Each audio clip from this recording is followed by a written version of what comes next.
ရှိဒီမှာလဲရင်ပုံးဟလာခတိုးဟလာစသည်အဖြစ်စတစ်ကောလန်ဒီမှာရှိတယ်လို့ပဲသူတို့လဲ role model ပဲတိတ်ပြီးတော့ဟို high ပြေးပြီးတော့အဲ့မျိုးဝတ်တာ collected တဲ့ဝတ်တာမျိုးဒါ teachers တွေမှာသူတို့ခွင့်ပြုထားတဲ့ကိစ္စ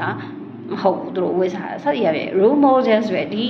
ကိစ္စတွေကူးလာမှာဆိုလို့ကလေးတွေစီပေါ့အဲ့တော့ good role model သူတို့ကစံပြပဲအဲ့ဒါတနေ့ကုန်ညတော့ဖြစ်ဟိုဘယ်တိုင်းမျိုးမဆိုကလေးရဟိုကနေနေရတာများတာပေါ့နော်ဆရာမိုက်နဲ့နေရမှာ a student learn to be polite and respectful အဲ့တော့လေးစားမှုပြလာတယ်ဆိုလို့ရှိရင်ဒါတွေကိုလည်း learn to be ဖြစ်လာမယ်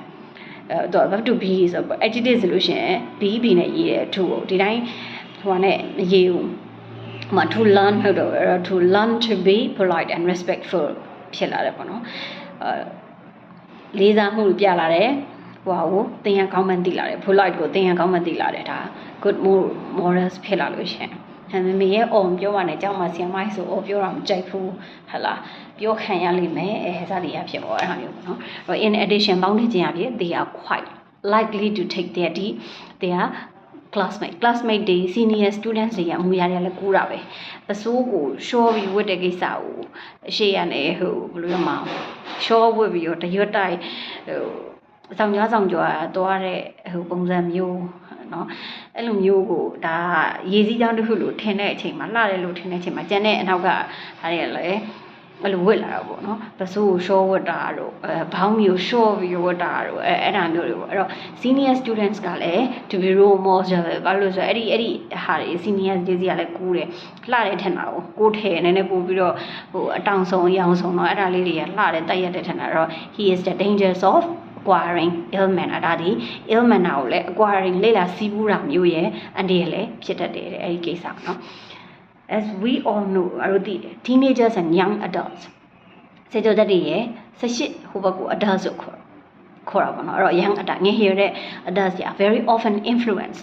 လွှမ်းမိုးတယ် by celebrities or celebrities တွေကနာမည်ကျော်ကြတဲ့လူတွေကစကအတူလေးတွေထအိုးလေဘာခေါ်ရအောင်ဘင်ခဲတက်ဖွဲ့တွေကလိုမျိုးပေါ့ဟိုပါလေ Scotland စကတ်တွေလိုမျိုးလေအဲ့လိုစကတ်တွေဝတ်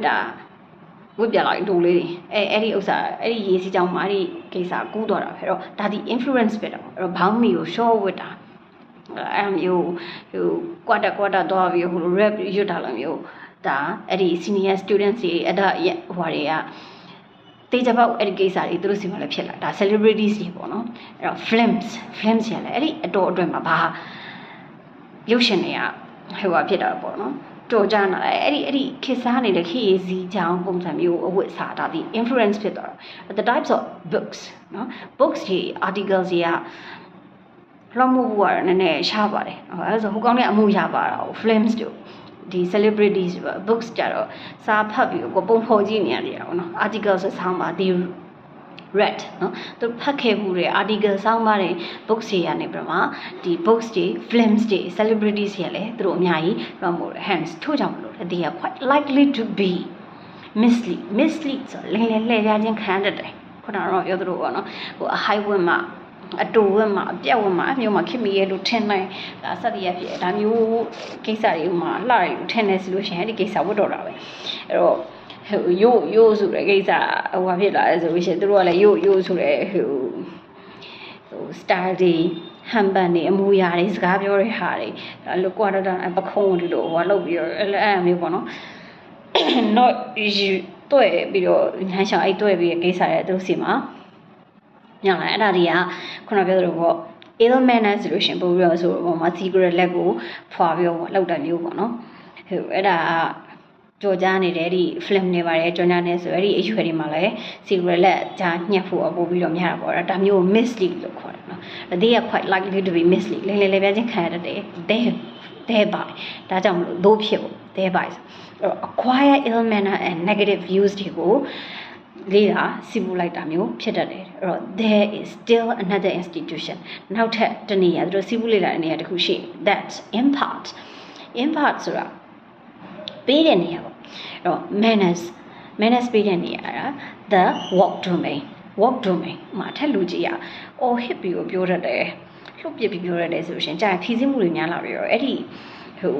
ဒီပေါ့ ဖြီးစည်းတဲ့ဟာတွေကပေါက်ကွဲထွက်လာတာမျိုးတွေဖြီးစိတ်ဖြီးစည်းမှုတွေစိတ်တဲ့ကြောင်မှုတွေစိတ်မတမ်းမြန်ဖြစ်နှလုံးမတမ်းမြန်ဖြစ်မှုတွေဟလာဖြည်းဖြည်းနဲ့ဟို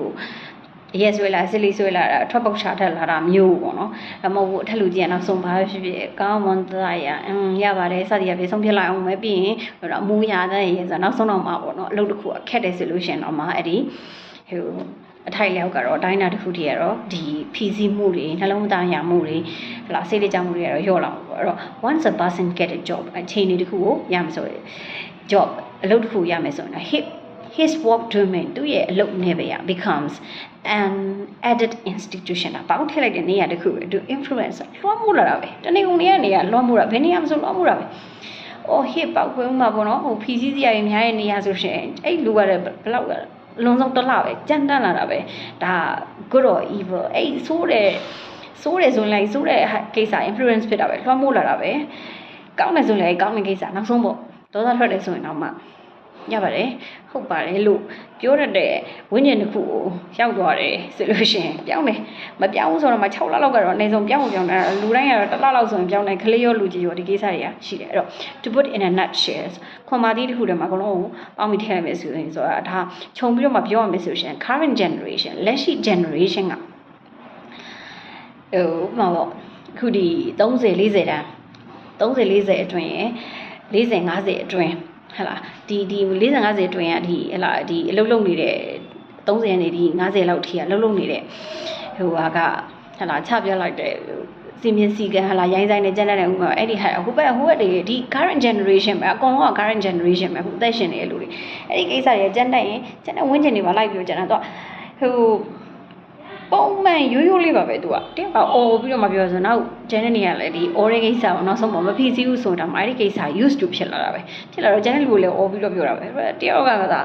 ယဉ်ကျေးကြည့်လိုက်နောက်တယောက်ကလည်းနောက်ဆုံးစိတ်တိုးနေတာမှခဲ့ပါခင်ဗျာမရပါဘူးခင်ဗျာကျွန်တော်တို့ပေးနိုင်ဘူးညာပတ်မှာပေါ့စိတ်တိုးနေတာမှတခြားတဲ့ကိုပြောလိုက်မရပါဘူးခင်ဗျာမလုပ်ပေးနိုင်ပါဘူးခင်ဗျာလို့ပြောလိုက်လို့ပဲပြန်ပြီးတော့မှသင်ပေးတဲ့ကိစ္စတစ်ခုပြအဲ့တော့ current generation ဆိုတဲ့ကိစ္စကလည်း as a whole is the most powerful ဒါတယောက်ကနေစပြင်ရတာပါပဲ current generation ဆိုတာအဝေးအကြီးအများကြီးကိုပြောနေစရာဟို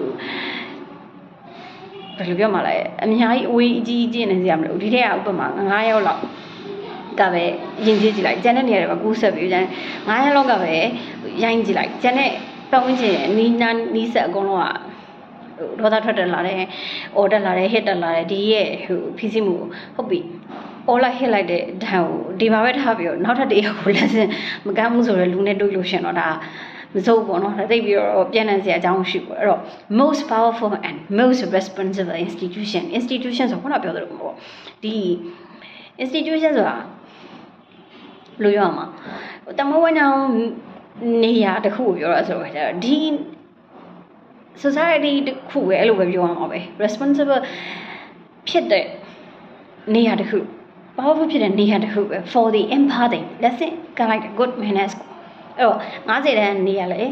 40နဲ့50တန်းနေရာလေဒီကိုယ်တိုင်ငယ်တဲ့လူတွေရတယ်ညီမလေးဘာညာဆိုရှင်အဲ့ဒီဟိုကတင်ရတယ်20တန်းနေကိုသွားပြီးတော့30တန်းနေရာလေ20တန်းနေကိုသွားပြီးတော့ရတယ်ညီမလေးရတယ်ဟလာအဲ့တော့ဟို40ကနေ50အတွင်းမှာရှိတဲ့လူတွေကတူမတန်နေတူမရတယ်တူမလေးဆိုပြီးတော့ရတယ်ဟလာငါတူမစသည်အဖြစ်ဒီအတိုင်းတန်တစ်ခုကိုကောင်းမွန်ရင်ကြည့်ပြောဆိုအဲ့ဒီ20တန်းနေပြီးတော့လေအဲ့ဒီ10နှစ်တန်းကိုလည်းသွားပြီးတော့ကောင်းမွန်အဲ့ကွာသွားဟိုဘက်ကိုသွားရင်ဒါသူကလေတော့တာပဲအဲ့ဒါကိုပြောတော့ most responsible and powerful institution for the imparting good manners ဆိုတာကောင်းတဲ့အမှုရတယ်အဲ့တော့ဒါ current generation နဲ့ပဲဆိုင်တယ်ဟိုအရှိကိုလည်းသေပြီးသားလူတွေလည်းပြည့်တင်စရာမလိုဘူးဟိုမဖြစ်သေးတဲ့မွေးလာမဲ့ generation ကိုလည်းတွေးပြီးတော့မှပူစရာမလိုဒီလက်ရှိကိစ္စကိုလက်ရှိဖြစ်အောင်လို့လုပ်လိုက်အဲ့တော့ modeling ပုံစံပြုတာဆန္ဒဟိုဘ ਹੁ ပြုတယ်ပုံစံပြုတယ်ပေါ့နော် modeling ဆိုတာပုံစံဖွဲ့တယ် of society is no easy task society တခုကိုပုံစံပြုတယ်ပုံစံဖွဲ့တယ်ဆိုတာလွယ်တဲ့ကိစ္စတော့မဟုတ်ဘူးအဲ့တော့ also the elders of the generation ဒီ generation တခုရဲ့ elders ဒီအကြီးပိုင်းတွေကနော် should conscientiously တာဝန်အသီးသီးနဲ့လှုပ်ဆောင်လိုက်မယ် joy hands တယောက်နဲ့ခုနတော့ပြောပေါ့လက်စင်ကမ်းလိုက်မယ်ဆိုလို့ရှင် teach their juniors တွေကိုကောင်းမွန် တင်ပေးလိုက်မယ်ဆိုရှင် to be law abiding ဒါမှမဟုတ်ငါတို့ generation ကနောက် generation ကိုပညာသင်မပေးဘူးဆိုငါတို့အသက်ကြီးလာလို့ရှိရင်ပညာမတတ်တဲ့ generation ဥဆောင်မဲ့ဝင့်ကျင်တစ်ခုငါတို့နေရလိမ့်မယ်စသည်ရဖြစ်အဲ့လိုပြောတဲ့လူမျိုးပဲပေါ့နော်အဲ့ဒါ law abiding လုပ်ရမယ်တရားဥပဒေနာခံတတ်အောင်လုပ်ရမယ် abroad တမ်းမှမယ် honest ရိုးသားအောင်ဒါ teach လုပ်ရမှာပဲသင်ပေးရမှာပဲမွေးယူရမှာပဲ joy hands လုပ်ရမှာလက်တွေကိုဆွဲထုတ်ရမှာပဲ self respecting ကိုလည်းလေးစားမှာသူများကိုလည်းလေးစားတာကိုတိတ်ငယ်တယ်ဆိုလို့ရှိရင်သူများကိုတအားကန်တယ်ဆိုတာဟိုမလေးမစားပြောတာဟာလာရှုံချတာကဲရဲတာစသည်တော့ဒါဒီ self respecting မဖြစ်တော့ဘူးเนาะဒီစိတ်ပညာမှာဆိုရှင်တော့ discipline စီကနာလိုက်နေတာမျိုးကိုကဒီနေရာမှာပဲထားတာဒီနေရာမှာဒါပြောက်ဆရာမရှိဒီနေရာမှာအဲ့တော့ယူပြီးလို့ရှင်ဒီနေရာမှာတော့ပြန်ထားပါစသည်ရပြန်ဒီလိုပဲမွေးယူရမှာပဲဘာမှလို့ပြောလို့ရှင်ပေါ့နော်အဲ့တော့ဒါ joy hands and teach their junior ပေါ့အဲ့တော့ discipline banku အချိန်မှန်မယ်ဟလာနောက်ပြီးတော့ charitable ကျင်နာရမယ်တနာတတ်ရမယ်ညှတာရမယ် helpful ကူညီတတ်ရမယ်ကိုကကူညီလိုက်သူများဆရာလည်းမပြောမှနဲ့ရတဲ့ကူညီပေးလိုက်တာဆိုလို့ရှင်အဲ့လူကဆဲကမှတစ်ခါတော့နောက်ကိုကူညီခံလူကဆဲကမှတစ်ခါတော့ကူညီဖို့စဉ်းစားလာဒါတဘာဝ merciful ဒါပဲသူက bounce back ဆိုတာပဲကိုယ့်ရဲ့ဟိုပေါ့မကောင်းတဲ့အာယုံတစ်ခုတွန်းထည့်လိုက်တယ်ဆက်ကြောက်လာတယ်ဘယ်ရောက်ဆိုအခုခေတ်မှာတော့အဲ့ကပြာမပါတော့ဘူးပေါ့နော်ဒါပေမဲ့လို့အရင်တော့အဲ့ဟိုရှိတယ် William Wordsworth ရဲ့ဟိုပေါ့ The Arrow and the Sun မြပြစ်လိုက်ရင်မြ bounce back ပြန်လာမှာပဲတချင်းပြစ်လိုက်တယ်ဆိုတော့ဥမာကောင်းတဲ့ကိစ္စတစ်ခုလုပ်တယ်ဆိုဒီဟာကိုယ့်စီ bounce back ပြန်လာမှာဘာမှလို့ဆိုတော့ညီမလေးဆိုကန်ငယ်ကြီးအကျိုးပေါ့နော်ကိုကသူများကိုကောင်းထားရင်ဒီလူကမောင်မကိုကောင်းထားရင်မောင်မကမကောင်းရင်တော့မှတခြားတနေရာအနေကောင်းတဲ့ကိစ္စမောင်လှကိုပြန်ပြီးတော့မှကောင်းလာဖို့ကြုံလာတာမျိုးပြန်ဖြစ်လာမှာပဲစသည်အဖြစ်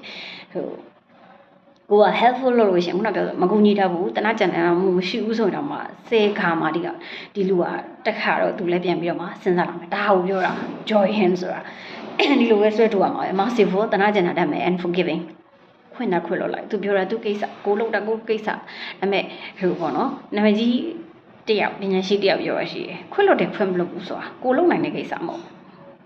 ဒါတော်တော်ကိုတမကြပြီတော့တရားစကားပါပြောရမှာပေါ့နော်အဲ့တော့ကိုခွင့်လို့နေလို့လေသူမကောင်းလို့သူခံစားမှာကိုခွင့်မလွတ်ဘူးဆိုလို့ရှင်လေကိုပူတာပဲရှိတာသူကိစ္စပဲဆက်ရပဲဒါပေမဲ့ပေါ့နော်ကိုကခွင့်လို့လိုက်တဲ့ solution တော့ကိုကဒီမှာစုပ်ကင်ထားတယ်မကျေနပ်မှုတွေပါတွေကတော့ကိုကတော့တော်တော်အဆင်ပြေသွားတော့ပေါ့နော်သူကိစ္စသူလုပ်တာသူကိစ္စပဲကိုနဲ့ဆိုင်ခွင့်လွတ်တာခွင့်မလွတ်တာမဟုတ်ဆက်ပြီးမတွေးတော့ဘူးဆိုတဲ့လွတ်ချလိုက်တဲ့ကိစ္စနဲ့ပတ်သက်လို့ရှင်တာမျိုးပေါ့ဖြစ်တော့အဲ့တော့အခြေခံကြတော့ forgiving ပေါ့ရရခွင့်လွတ်လိုက်သူလုံးသူကိစ္စပဲဆိုတာမျိုးပေါ့စသည်အဖြစ်ဟိုပေါ့ရန်ချင်းစပြီးရပဲမတုံ့ပြန်မှုအတွက်အခြေခံတစ်ခုဒါဖြစ်လာတာပေါ့နော်ခုနကတော့ချက်ကပြောမယ်တရားနည်းလမ်းနဲ့ပြောမယ်ဆိုတော့ခွင့်လွတ်တဲ့ခွင့်လို့ဆိုတော့ကိုလုံးနိုင်တဲ့ကိစ္စမဟုတ်ဘူးပေါ့နော်အဲ့တော့ the quality of next generation ကနောက်မွေးလာမယ့်လူတွေကဟာဘယ်လိုနေမှာလဲဟာငါတို့ကမကောင်းလို့လုံးမှာအဲ့လိုပူစရာမလိုဘူးလက်ရှိကောင်းအောင်ကောင်းအောင်အငယ်ရောအကြီးရောကိုလက်ရှိရွယ်တူပေါ်မှာကောင်းအောင်အဲ့ဒီကိစ္စပြန်ပြီးတော့သူလဲပတ်သွားလိမ့်မယ်ဒါပဲ next generation is in the hands of the present generation ဆိုတော့40တန်းနဲ့မှလည်းရှိတယ်30တန်းနဲ့မှရှိတယ်20တန်းနဲ့မှရှိတယ်ကိုကအကောင်းဆုံးလို့ရှင်အဲ့ဒီခုနကတော့လို့10တန်းနဲ့ကဟလာတစ်နှစ်ကနေပြီးတော့မှစပြီးတော့10နှစ်အတွင်းကလည်းဟုတ်ကဲ့ပါရှင်ဟုတ်ကဲ့ပါခင်ဗျာဆိုတဲ့ဟို generation ကိုမွေးလိုက်လို့ရှိရင်အဲ့ဒီ generation ကလည်းဟုတ်ကဲ့ပါရှင်ဟုတ်ကဲ့ပါခင်ဗျာဆိုတဲ့ generation ပြန်မွေးမှာပဲအဲ့တော့ present generation ရဲ့လက်ထဲမှာဒီကိစ္စရရှိနေအဲ့တော့ကိုတာကောင်းဆုံးလုပ်လိုက်ပေါ့အဲ့တော့ as a matter of fact အကြောင်းအရာနော်ဒီကချက်လက်ကိုပြောရမယ်ဆိုရင် we are mutually အပြန်အလှန် mutual ဆိုတာအပြန်အလှန်ဖြစ်တာ responsible ရှိနေတာဝန်ရှိနေ for building well manner society တို့အပြန်အလှန်ရှိနေအငယ်လျောက်ကိုကလည်းကိုယ့်ရဲ့အထက်ကိုလျောက်စသည်အဖြစ် really respect ရှိနေတယ်လို့ပြောတော့ပါအဲ့တော့စာဖတ်ပြမယ်နော်စာဖတ်တာအတန်တော့နားထောင်လို့ရအောင်အဲ့တော့ unit 1 good manners အဲ့တော့ manners refers to the way of doing something manners refers to the way a person behave in society that as a man can be good or bad, polite or impolite. For example, in our Myanmar culture and society, at meal times it is bad manners for a junior to start eating before a senior does. It is always polite for a junior to listen with unfolded, while he or she is spoken to by a senior, such as a parent or teacher. One important point to bear in mind is that every society and culture has its list of good and bad manners. Generally speaking, some manners are universal, while some are culture specific. This means that a manner which is acceptable in one society may not be tolerated in another. For instance, bleaching or breaking wind in a company may be quite acceptable in a society but not tolerated in another. In one's home or elsewhere, good manners are vital for a pleasant atmosphere and for getting on well in life. Thus, showing respect to the other person, offering help, greeting appropriately, and saying I am sorry when having done a wrong are all good manners. Having done a wrong are all good manners. Now let us see how manners are acquired. Home may be considered the birthplace of manners. Children hear what the elders around them say and see what the elders do. As they imitate their elders, they acquire their elders' manners. And there are times the father, mother, elder sister, or brother may formally teach their children to say or act politely. If the others around them are gentle and polite, they grow up to be gentle and polite. If, on the other hand, the elders around them are crude and rude, they will grow up to be crude and rude as well. Next comes the school as an institution to impart good manners. Almost all children not only learn the school subject their teachers teach, but also intimate the teacher's manner and behavior in a school where teachers are good role models. Students learn to be polite and respectful. In addition, they are quite likely to take their classmates and senior students to be role models. And here is the danger of acquiring ill manners. As we all know, teenagers and young adults are very often influenced by celebrities, films, and the types of books and articles they read.